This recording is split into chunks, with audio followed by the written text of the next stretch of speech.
Okay, bike wash muna tayo. Pero dito tayo sa self-service na ano. Okay, ayos, may bakante. Maganda tong washingan na to. Ano to siya, self-service. Pero maganda yung ano niya, yung sabon niya maganda eh. Magandang klase yung sabon niya. Okay, washing muna natin si Honda.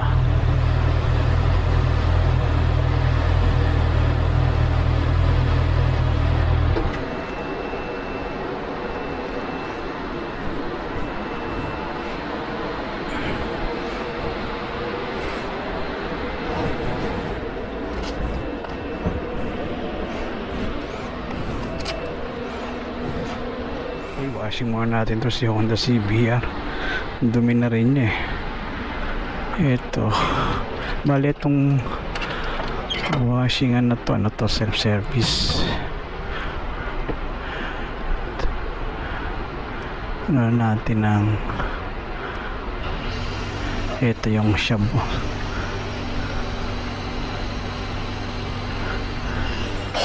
Ayan guys, oh.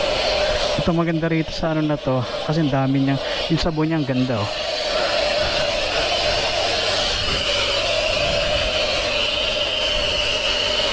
Ganda ng sabon niya guys. Ayan oh, yung puti talaga siya oh.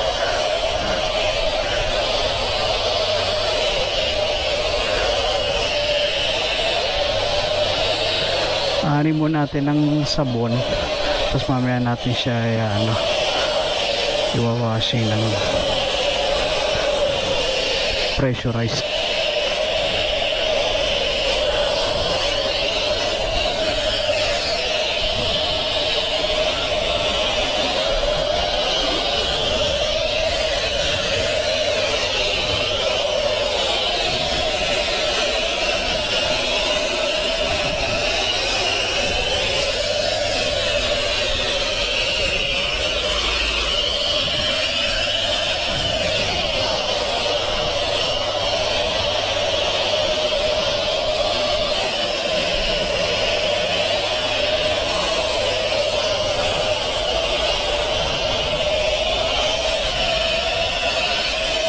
Parang ano talaga siya guys, so foam. Ayan no, self-service lang to guys, itong washingan na to.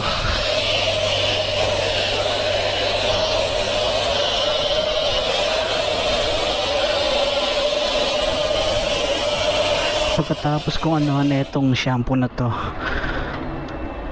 iwan mo natin saglit. Iwan mo natin sa saglit.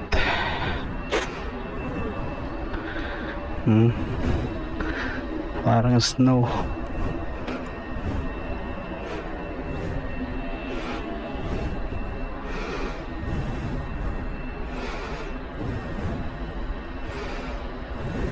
Okay guys, tas ano ngayon natin, try natin ngayon ng pressurize.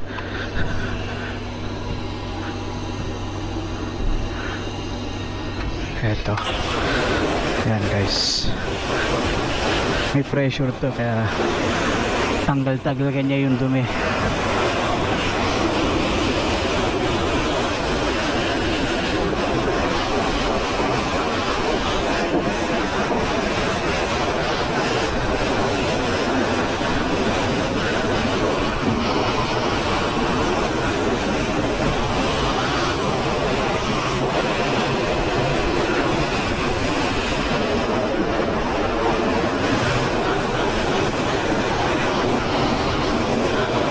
Kaya na to.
Okay.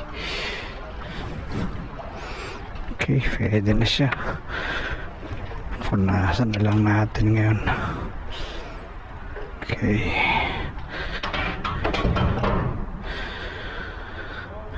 Punas na. Okay. Tapos na siya. Linis na. Tama-tama. Linis na niya. Bali ano siya, napunasan ko na. Kaya medyo may basa pang konti. Kaya tama lang, matutayo na rin yan. Okay. Tama.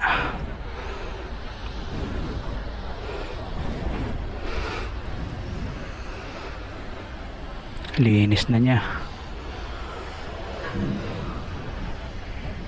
Kasi dapat talaga huwag mo siyang babayaang kumapit yung dumi niya eh. Kasi pagka kumapit yung dumi, pagka pinunasan mo siya, nakakagasgas eh.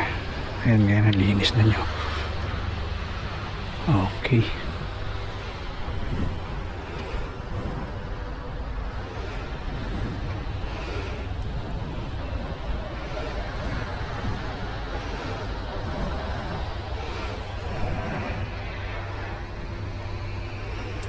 Okay.